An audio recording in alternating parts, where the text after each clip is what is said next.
כתוב בגמרא בראש השנה שנוהגים לקרוא כי תבוא לפני ראש השנה כדי שתכלה שנה וקללותיה. והשאלה נשאלת, איך אפשר ששנה תכלה בקריאת כי תבוא?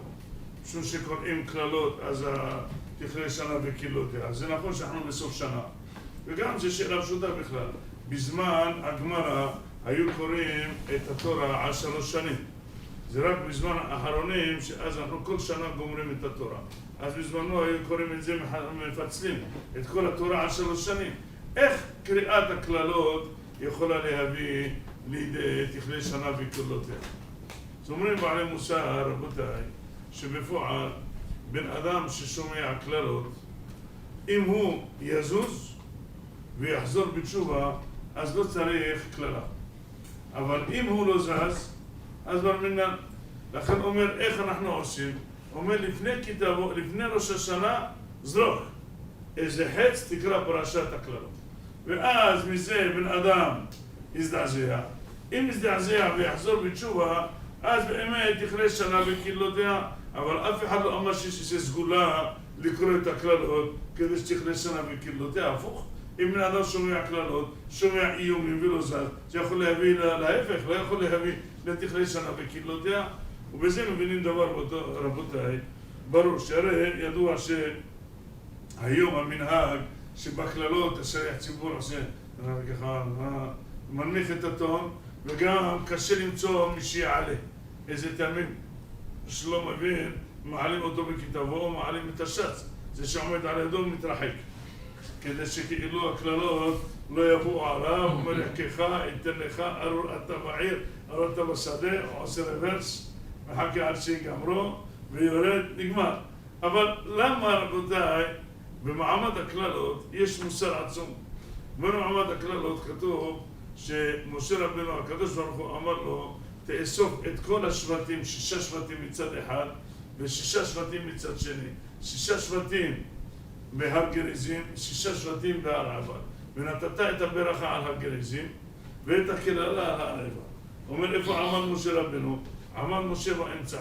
ואז הסתובב ל6 שבטים, הוא והכהנים, הם למטה, ועם ישראל כולו בהר. 2 הרים מלאים אנשים, מיליונים, ואז אומר, ברוך אתה בעיר, ברוך אתה בשדה, ברוך תנאך, ברוך שעבדך, וענו כל העם, אמן. העקה הסתובב, אומר, ארור אתה בעיר, ארור אתה בשדה, ארור אתה בצדך, אומר, וענו כל העם, אמן. ושאלת השאלה, כשהתחילו, אלה עמדו פה בברכות, ענו אמן, זה בסדר. אבל כשמשה הסתובב והתחיל להגיד כללות, ואלה ענו אמן, הוא רואה, מה אתה עונה? מה אתה מקלל? מה אתה עונה על הכללות? בכלל, נשאלת השאלה, למה הייתה איזה הפגנה על משה רבנו? למה כל הברכות פה, וכל הכללות פה. ואם אתה אומר שהברכות והכללות נוגעות לכולם, אז תעמיד את כולם מולך ותתחיל לדבר. תגיד, חבר'ה, אתם שומעים? מי שירצה, הנה, ברוך, ברוך, ברוך, לא תשעה, ארור, ארור, ארור. שמעתם? אלה דברי הברית. אומר, זה תנאי החוזה, זה כריתת הברית לעוברך, בברית השם אלוקיך ובעלתו. אבל למה, איזה מין התנהגות? לשים את כל 6, כל הברכות, וכל 6 פה, כל הכללות, וכולם עונים אמן על הכל. כולם עונים אמן על הכל. מה הרעיון? לתת כל הכללות לצד אחד. למה עם ישראל, 6 שבטים לא הפגינו ביניהם? למה? מה עלה גורלנו? איך עשית את הגורל שכל הכללות לצד אחד? לאומרים המפרשים שהקדוש ברוך הוא רצה לעשות טסט לעם ישראל. אומר, מה הטסט? אומר, תעמוד פה, תן כל הברכות לצד אחד, תן כל הכללות לצד אחד. אם יהיה מריבה ביניהם, שכל אחד ירצה לעמוד בצד הכללות, אין ברית. בצד הברכות אין ברית. למה? הוא אומר, אם אחד לא רוצה לעמוד בצד הכללות, הרי מה אני מקלל אותם? אם לא ישמעו את דברי הברית. אם אחד לא מוכן לענות אמן על הכללה, מה זה אומר? מה זה אומר? מה זה אומר? שהוא לא רוצה, הוא רוצה לעשות את העבירה. אבל אם בן אדם עונה אמן על הכללה, זה סימן שלא אכפת לו.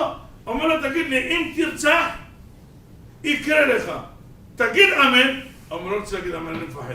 הוא אומר, מה אתה מפחד? לא הבנתי. אתה רוצה לרצוח? לא. אם תגנוב, שתהיה עני מרות זרוק ברחוב. הוא אומר, לא רוצה לענות אמן. הוא אומר, רגע, מה זה לא עונה רוצה לענות אמן? לא הבנתי. סימן שאתה רוצה לגנוב, אני לא מבין. הרי אני לא מקלל אותך סתם כללות. אני מקלל אותך, אם תעשה עבירות, אתה מוכן לענות אמן על התנאים האלה. הוא אומר, אם עם ישראל יהיה מוכן לענות אמן ובשבילם לעמוד בצד הברכה, כמו לעמוד בצד הכללה, זה סימן שעם ישראל מוכן לקיים את הברית. אבל אם תראה שיש ביניהם בלגן, כולם עמדו על הר אחד וההר השני ריק בשעת הכללות, סימן שעם ישראל לא רוצה לעמוד בברית. כתוב פרשת ניצבים לעוברך, בברית השם אלוקיך ובעלתו. אומר, מה נקרא ברית? אומר, ברית זה לא הברכה, ברית זה הכללה. אומר, בן אדם עושים לו חוזה. בן אדם עושים לו חוזה עבודה. אומר לו, אתה תקבל 20,000 שקל משכורת. אומר לו, כן, מה עוד? אומר לו, תנאי עבודה, תקבל הבראה, תקבל אוטו, תקבל מלגת להלבשה. אומר, כן, אומר, תחתום. אומר, אין בעיה. אומר לו, תהפוך. אומר, אם אתה לא בא, תשלם פיצוי. אם תטעה בעבודה, אם תפריע לסודיות של העבודה, אם תחתום. אומר לו, זה לא יודע אם אני אעמוד בזה, אבל אדוני תביא. אם אתה לא מוכן לחתום על ההתחייבות שלך, אין התחייבות שנייה. ההתחייבות דווקא, אם אתה מוכן לחתום על הכללות, סימן שאתה רוצה לעמוד בתנאים של החוזה. אבל אם אתה לא רוצה לעמוד על הדברים השליליים, סימן שאתה רוצה לעמוד. פעם אמרנו משל, אומר, אחד בא לקנות דירה. אז הוא כתב כל מיני דברים, הנה אני קונה את הדירה במחיר כזה, הדירה פנויה, כמה חדרים, הנה אני נותן, סעיף 10. סעיף 10 כתוב שאם צד אחד, הקונה, יבטל את החוזה, ישלם $30,000, קנס. אז אמר לו, בואו הולכים לעורך דין לחתום, הולך לעורך דין, נכנס, חתם, הוא לא יש לך השגות על החוזה? אומר לו, לא, כל התנאים מצוין דבר אחד אני רוצה, הוא אומר, אומר, זה שכתוב בסעיף 10, $30,000, אני לא מוכן. אמרו לו, בוא נשמע, למה כבודו מוכן? אמרו לו, אני מוכן $100. רק הוא שמע את זה המוכר, אמרו לו, סליחה, אין חוזה, בוא נסגור לו. בוא, לא מוכר. הוא אומר, לא רוצה למכור בכלל. הוא אומר, למה? הוא אומר, $100 הוא רוצה? זה נקרא קונה? הרי בסיבוב אחד יגיד, אשתי לא מסכימה. מה אכפת לו $100? אני מחפש קונה, רק אם הוא רוצה לא יעמוד בקניין, אז הוא יפר. אבל אם הוא כבר מההתחלה לא רוצה להתחייב לי על $30,000 אם לא יקנה, סימן שהוא לא רציני. אם לא רציני, אני לא מוכן בכלל למכור לו בכלל. מה יעשה צחוק ממני, יתקע לי ערד הזרה, יתקע לי חוזה מחר $100, יזרוק? לא. אני מוכן עכשיו כל אחד מתעתום על $100,000. למה? הוא אומר, זה שהתחלת להסס כמה לרשום, אם תפר, סימן שאתה רוצה להפר. אומר, אם בן אדם מהסס בכללות, אומר, זה הסיבה בדיוק שזה לא רוצה לעמוד. לכן מוריי ורבותיי, כל פרשת הכללות, זה מביאה אותנו, זה צריכים לקרוא את זה בקול רם ולא לפחד. אם אנחנו אמיצים ורוצים לקיים את המצוות התורה. אבל אם אנחנו כאלה לא אמיצים, ואנחנו פחדנים, ואנחנו רוצים לעבור עבירות בכיף, ושהכללות לא יתפסו, אז הוא אומר, תוריד את הטון, ואז מפחדים מהכללות. לכן הדורות שלנו, רבותיי, הם כל כך ירודים, וכל כך אנחנו בעבירה, וכל כך אנחנו לא יודעים איך לסדר את הדברים, עד כדי כך, אז באמת, הכללות נאמרים בקול נמוך, אבל מצד שני, רבותיי, אין ברית. תדעו לכם שכשהקדוש ברוך הוא מחייב בן אדם, יש לו ברית עם הקדוש ברוך הוא, הברית הוא לכאן או לכאן. אבל אם אין ברית, רבותיי, גם הקדוש ברוך הוא מתחייב אלינו. אומרת הגמרא שעם ישראל, גויים, אומר הקדוש ברוך הוא נתן להם 7 מצוות בני נוח. אומר, ראה שאינם מקיימים 7 מצוות בני נוח, עמד והתיר אותם. אומרת הגמרא, קיבלו שכר, קיבלו רק 7 מצוות. לא עמדו ב7 מצוות, הקדוש ברוך הוא התיר אותם. אומר לא, כדי שלא יקבלו עליהם שכר כמצווה ועושה. שעד עכשיו היו מקיימים את המצוות, היו מקיימים כמצווה ועושה, עכשיו כאינו מצווה ועושה. אומר רבותיי, כתוב, שובה ישראל, עד השם אלוקיך כי כשלת בעוונך. קחו עמכם דברים ושובו אל השם, אמרו אליו כל תישא עוון וקחתו, ונשלמה פרים שפתנו. אסור ליושענו, על סוס לא נרכב, ולא נאמר עוד אלוהינו מעשה ידינו, אשר בך ירוחם יתום. אומר אחר כך הפסוק, אומר אוהבם נדבה. אומר רבותיי שהקדוש ברוך הוא אוהב את מצוות התשובה שלנו כנדבה. שאנחנו לא חייבים לחזור בתשובה. אומר, אם בן אדם עשה עבירות, לא חייב לחזור בתשובה. אומר, מי שחוזר בתשובה אצל הקדוש ברוך הוא זה נדבה, הוא לא חייב. למה? אומר, ברגע שבן אדם עושה עבירה, אם כן הוא לא עומד בברית. אם לא עומד בברית, רבותיי, הקדוש ברוך הוא מפר את החוזה. אם מפר את החוזה, אומר לו, תגיד לי, איזה מצוות עשית? אומר, שמעתי שבת, אומר, תקבל. אומר, מה עוד עשית? אומר, אתה תצדקה. אומר, כל המצוות שלך תקבל, אבל תקבל עליהם כי אינו מצווה ועושה. אין לנו ברית בינינו. אתה לא חייב בכלל. אתה לא מקיים את החוזה, אין לנו חוזה. אומר, בן אדם שאין לו חוזה, הוא לא חייב לחזור בתשובה. בן אדם, רבותיי, שהוא בן תורה ומזלזל בכמה עבירות, ידע ברור, אין לו חוזה עם בורא עולם. וממילא לא צריך לבכות על העבירות, איזה עונש יקבל. אין לו שכר על המצוות. למה שכר המצוות הוא מקבל אותם כאינו מצווה ועושה.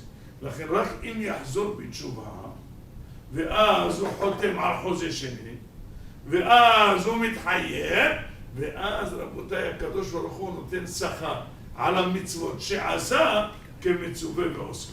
ומפה לומדים רבותיי דבר עצום. שבן אדם לא יחשוב שיש חופשיות בתורה, מה שרוצה יעשה, מה שלא רוצה לא יעשה. לא. או אתה עושה את הכל ויש ברית, אם אתה לא עושה את הכל אז אין ברית. אם אין ברית יהיה עונש על העבירות ולא יהיה שכר על המצוות. לכן רבותיי, תראו שהכללות הן חזקות מאוד רבותיי. אנחנו רואים כמה כללות, נעבור רק 1, 2, כמה כללות רבותיי, עם ישראל, השם ישמור סופר. אומר פה למשל, אחד הדברים, אומר והיית ממשש בצהריים, כאשר ימשש העיוור באפלה, ולא תצליח את דרכיך, והיית אח עשוק וכזוב כל הימים, ואין מושיע. אישה תארס, איש אחר ישכבנו. בית תמנה, לא תשב בו. כרם תיטע, לא תחללנו. שולך תפוח לעיניך, לא תאכל ממנו. אומר מה פירוש? אומר בן אדם חי, אי ביטחון טוטלי מהמחר. אין לו שום רוגע מה יהיה עוד שעה. אין לו שום רוגע מה יהיה מחר. אין לו שום רוגע מה יהיה מחרתיים. בן אדם רבותיי לא בטוח בכספו, לא בטוח באשתו, לא בטוח בילדים שלו. בן אדם אתה רואה אותו היום חי מאושר, כמו שצריך עם אישה וילדים, מחר יתגרש, הילדים יעידו נגדו, הוא נמצא בבית סוהר. אתה לא יודע מאיפה זה מגיע. אבל מוריי ורבותיי, ברגע שבן אדם אין לו דעת תורה צלולה, הוא נהיה עיוור בצהריים, רק ממשש. כל מה שעושה, מה זה ממשש? בן אדם ממשש לאט לאט. חושב שמצליח, מה שנוגע תופס, מה שתופס, אין לו שום סיפוק. כל דבר רבותיי שבונה בן אדם לא נהנה. בן אדם רבותיי, תראו שעיקר חוכמת התורה מבוססת על ההנאה. שבן אדם יהנה מההווה. ועיקר הטיפשות של הרחוב, תבנה, תעשה ולא תהנה. לכן מוריי ורבותיי, תראו שברחוב היום יש מלחמה עצומה. מלחמה על אותה אישה, מלחמה על אותה עבודה, מלחמה על אותו בית, מלחמה על אותו ילד, דבר שאי אפשר להבין רבותיי. בן אדם לא רגוע. מי מפחד מעין הרע? מי מפחד מקנאה? מי מפחד משנאה? מי מפחד מתחרות? מי מפחד מהלשנה? זה אלה רבותיי שחושבים כוחים ועוצם ידי עשה לי את החיים הזה. עם כוח רוכשים, עם כוח מורידים לשני, עם כוח רבים לשני, עם כוח לוקחים אישה של השני, עם כוח לוקחים הבית של השני, ואז נראו רבותיי מה כתוב בפסוק אחרי כמה פסוקים. אומר רבותיי דבר עצום. מעולם לא הבנתי, אומר שכתוב שאישה תתאכזר על הבנים ובשילייתה. כתוב שאישה, הנה, ובשילייתה יוצאת מבין רגליה, ובבניה אשר תלד, כי תאכלם בחוסר כל בסתר, במצוק ובמצוק אשר יציל לך אויבך בשעריך, אם לא תשמור. רבותיי, כתוב כי תצא למלחמה על אויביך, אומרים בעלי מוסר האויב זה יצר הרע. אומר היצרה, כשלוקח את הבן אדם, מביא בן אדם עולה להנאה בסתר. מביא אישה להנאה בסתר, אבל אם זה רבותיי, אכלה את הילדים שלה. במצור, במחסור, במחסור, במצוק. כל המילים הקשים רבותיי. אם תראו כמה ילדים פה בארץ, מגדלים אותם הורים אחרים, או קרנות המדינה, או העובדות סוציאליות, אין לכם מושג. משום שרבותיי, כשהאויב תוקף את הבן אדם, והיצר רע תוקף את הבן אדם גמור.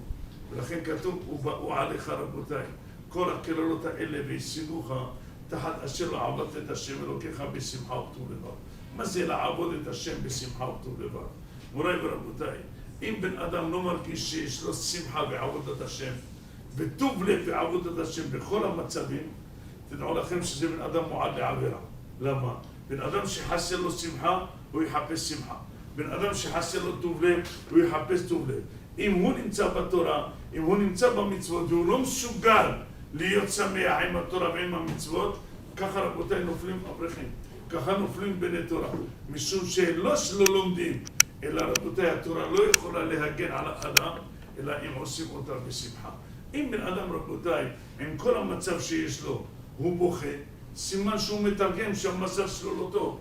שהקדוש ברוך הוא לא מתגמל אותו נכון. שלא, הוא נתפס כאילו בן ערובה, כאילו סימנו אותו מן השמיים למזל רע. אז הוא יחפש דברים אחרים. אפילו שהוא לומד, יחפש דברים אחרים וימצא חן בעיניו. משום שהרחוב קודם כל מחייך לו. וממילא ברגע שימצא חן בעיניו, יפול רבותיי בתחתית הטומאה. ולכן רבותיי, מי רבותיי הולך לדברים אחרים? מי קורא עיתונים חיצוניים? מי גורש למקומות חיצוניים? מי צריך אייפון? מי צריך דברים אחרים? רק מי שלא מאושר בתורה. מי שהתורה ממלאה אותו ולימוד תורה ממלאה אותו, כל הצרות שיש לו כאין לעומת העושר הרוחני שזוכים רבותיי להיות עבדים של השם. לכן, אנחנו נמצאים בחודש אלול, הרבה מחפשים לקום בסליחות, הרבה מתחזקים, שבאמת צריכים להתחזק, זה גם נכון, אבל צריכים רבותיי קודם כל לעשות התאוששות בעבודת השם. התאוששות בעבודת השם רבותיי זה לרכוש שמחה בעבודת השם. שאם לומדים 4 שעות בשמחה, אם הולכים להתפלל, קצת תפילה לעשות אותו עם שיא ההתלהבות ושיא השמחה.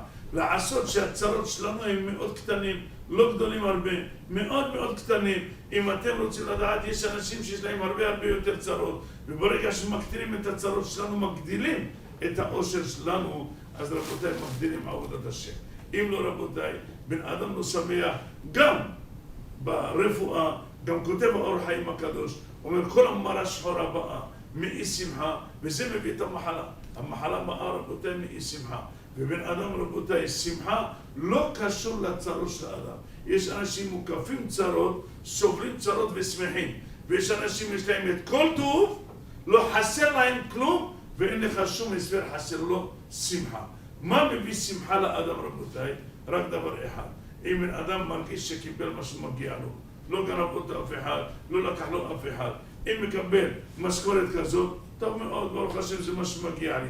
אבל יהיה בן אדם רבותיי, מרוויח 20,000 שקל לחודש, 50,000 שקל, ויחשוב שמגיע לו 200,000, הוא נקרא בדיכאון. הוא ילך ככה זרוק. הוא לא יהיה לו חשק ללכת לעבודה. הוא אומר, אבל אתה מקבל הרבה.